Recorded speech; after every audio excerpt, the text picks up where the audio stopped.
next process is humidification. So the addition of moisture to the air without change in its dBT is known as humidification. So in humidification, only temperature is going to be constant, but humidity is going to increase. So humidification is achieved either by supplying or spraying steam or hot water in the air. So we need to add moisture to the air in humidification process. So effect of humidification or humidifying the air will be that the humidity value will increase from 0.1 to 2. So we can see that. So in humidification, change in enthalpy is shown by the intercept H2 minus H1 on psychrometric chart.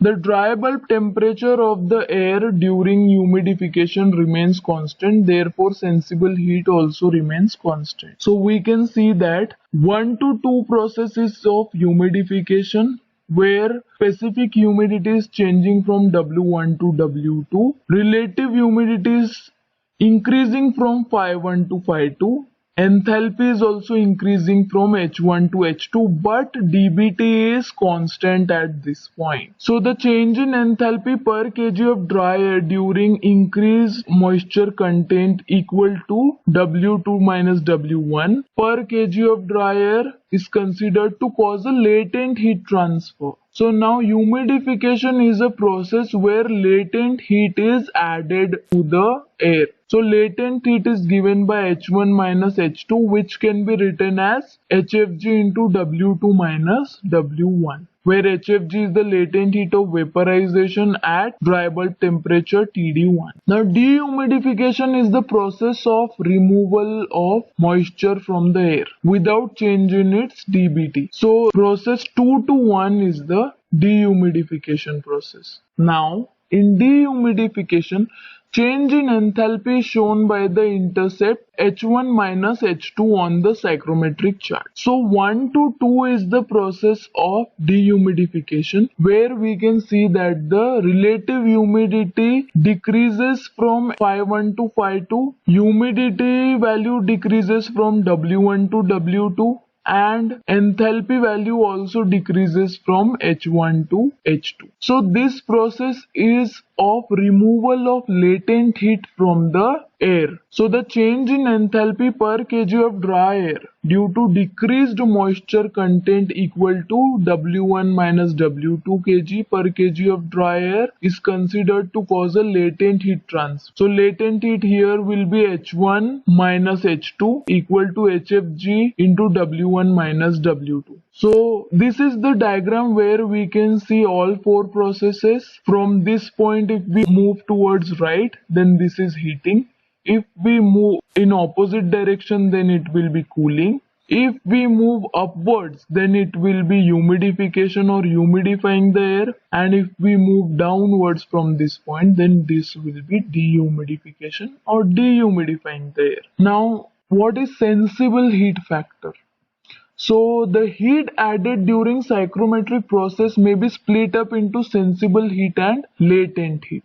So the ratio of sensible heat to the total heat is known as sensible heat factor or sensible heat ratio, SHF or SHR, which is given as SHF equal to SH divided by SH plus LH. So where SH and LH are sensible heat and latent heat respectively.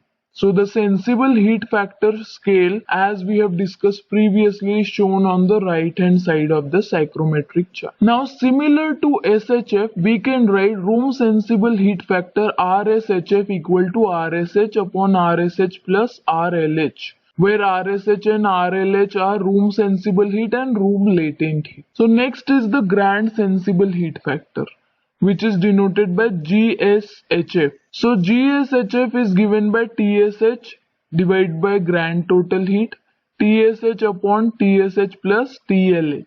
Total sensible heat divided by total sensible heat plus total latent heat. Next is effective room sensible heat factor, denoted by ERSHF, given by ERSH divided by ERTH. TH means total heat. Now next is cooling and dehumidification process. So this process is generally used in summer air conditioning to cool and dehumidify the air. The air is passed over cooling coil or through a cold water spray. Now in this process the dry bulb temperature as well as the specific humidity decreases. So this is the cooling and dehumidification. In cooling we decrease the temperature, in dehumidification we reduce the humidity content. So the final relative humidity of the air is generally higher than that of the entering air. So this is the diagram where we can see that the process 1 to 2 is of cooling and dehumidification, where we can see that TD1 is reducing to TD2 during the process and W1 is reducing to W2. H1 and H2 are corresponding enthalpy values for point 1 and 2. So the dehumidification of air is only possible when effective surface temperature of cooling coil TD4 is less than the dew point temperature of the air entering the coil TDP1. So TD4 should always be less than the TDP1, that is dew point temperature at point 1. So then only this process will be possible. The effective surface temperature of the coil is known as apparatus dew point. So in this diagram, the apparatus dew point, which is denoted by ADP, is TD4 temperature at this point. So ADP is the effective surface temperature of the coil. Now in cooling and dehumidification process, we see that the actual process is from point 1 to 2. So in cooling and dehumidification process, actually it is the process which follows the path as shown by a dotted curve in the figure 1 to 2. But for the calculation of psychrometric properties, only endpoints are considered, so only endpoints are important. So thus the process is denoted by 1 to 2, which is combination of 1 to and A to 2. So that's why the Q, that is total heat removed during the process, which is combination of latent heat and sensible heat, is denoted by H1 minus H2. So that's why we can directly write the sensible heat factor value as HA minus H2 divided by H1 minus H2. So the line 1 to 4 in this diagram represents the sensible heat factor line. Next is the diagram where we can see the cooling and dehumidification followed by this point and this line. So which is a combination of cooling and dehumidification. So we get the output as this line.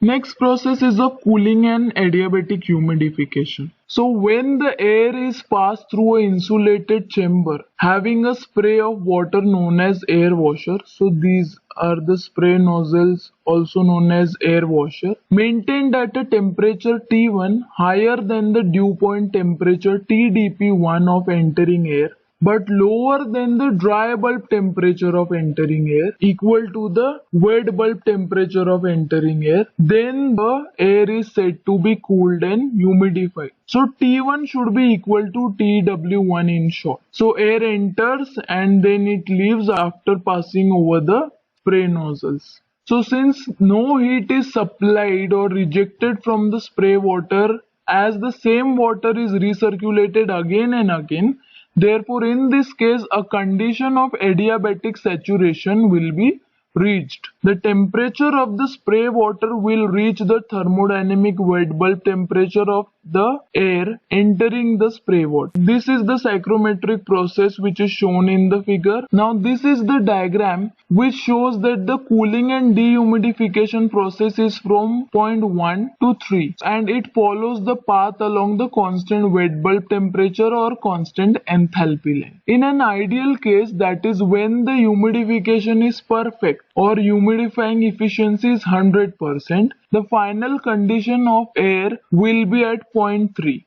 So if we are considering process 1 to 3, then this is the ideal humidification process. But generally it is not so, and because in actual practice, perfect humidification is never achieved. Therefore, the final condition of air at outlet is represented by the point 2. So 1 to 2 will be the actual humidification process. 1 to 3 will be the ideal humidification. So the effectiveness or humidifying efficiency of spray chamber is given by eta H equal to actual drop in dBT divided by ideal drop in dBT. So which can directly be given as eta H equal to TD1 minus TD2 divided by TD1 minus TD3, which can also be written as W2 minus W1 upon W3 minus W1. Now similarly, when the water is injected at a temperature T1 equal to wet bulb temperature TW1 of entering air, then cooling and humidification by water injection, that is evaporative cooling, can be represented by same line 1 and 2 on the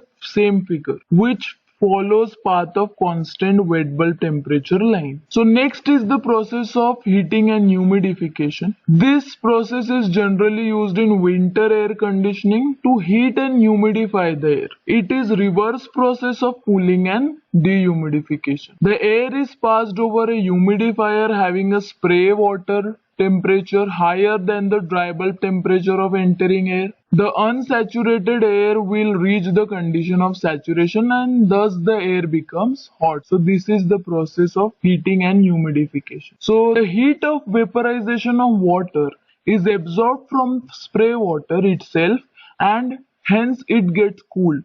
So water gets cooled and air gets heated. In this way air becomes heated and humidified. So this is the diagram which shows the process of heating and humidification from point 1 to 2. So the actual process is from point 1 to 2 in this curve, in form of this curve. But as endpoints are important, so we consider it as a line 1 to 2. So in this process, the dry bulb temperature and specific humidity of air increases. The final relative humidity of the air can be lower or higher than that of the entering air. So as we discussed that process 1 to 2 is of heating and humidification, which is a combination of two processes, that is from point 1 to A and A to 2. So thus A1 to A is heating and A to 2 is humidification. The total heat added to the air during the heating and humidification process is Q equals to H2 minus H1, which is equal to H2 minus HA plus HA minus H1, which is equal to summation of latent heat plus sensible heat.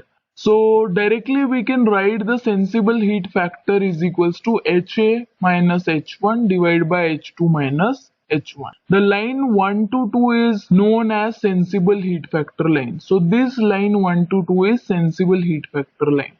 Next is the process of adiabatic chemical dehumidification. So this process is mainly used in industrial air conditioning and can also be used for some comfort air conditioning installations requiring either a low relative humidity or a low dew point temperature in room. In this process, the air is passed over chemicals which have an affinity for moisture, means they absorb moisture. So that's why dehumidification will occur. As the air comes in contact with these chemicals, the moisture gets condensed out of the air and it gives up its latent heat. Due to the condensation, the specific humidity decreases and the heat of condensation supplies sensible heat for heating the air and thus increasing its dry bulb temperature. So this is the diagram where we can see process 1 to 2 is of adiabatic dehumidification, where actual adsorption or dehumidification is taking place from point 1 to 3. So during the process 1 to 3, dry bulb temperature it is getting increased from TD1 to TD3, but the humidity is reducing from W1 to W3. So the effectiveness or efficiency of dehumidifier is given by the formula eta H equals to TD3 minus TD1 divided by TD2 minus TD1. So this is actual increase in dBT divided by ideal increase in dBT. Lastly, we have a process of adiabatic mixing of two air streams. So when two quantities of air having different enthalpies and different specific humidities are mixed, the final condition of air mixture depends upon the masses involved and on the enthalpy and specific humidity of each other constituent masses which enter the mixture. So the process is in such a way that we get the final condition as point 3. So when two conditions from point 1 to 2 are mixed, then we get a combined condition of point 3. So assuming no loss of enthalpy and specific humidity during the air mixing process, we can have mass balance as M1 plus M2 equal to M3, energy balance as M1H1 plus M2H2 equals to M3H3, mass balance of water vapor as M1W1 plus M2W2 equal to M3W3. So these are the various psychrometric processes. Thank you.